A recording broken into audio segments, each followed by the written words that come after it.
也对2020年顶半年开始，因为新冠疫情就封锁边境的北韩，即马让4年外了后，打算伫今年底要重新开放，予外国观光客去观光。伫北京的高丽旅行社，甲伫沈阳的 KTG 旅行社，拢伫社群网站顶悬公布，北韩当局就要开放外国人去当地旅游。头一个开放的重点，并毋是印尼真受欢迎的景点金刚山，或者是首都平壤。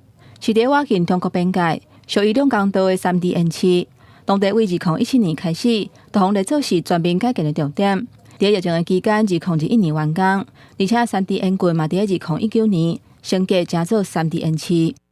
根据平壤当局官方的讲法，3D 园区内除了有朝鲜半岛上高峰白头山，嘛有号做是白头山密营的所在。除了是已经过往的领导人金日成。领导对抗日本游击队的司令部，嘛互宣传做金正日出事的所在。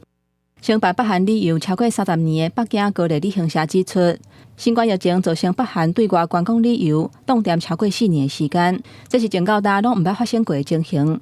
也拿年底开放进前，目前敢若有罗西亚甲中港澳少数的旅客以专案的方式入境。旅行业者表示，伫北韩官方准备开放的时阵，伊嘛当咧联络北韩当局直接的单位。包括合作的旅行社等等，为重新开放量早做准备。公司新闻，齐家人编译。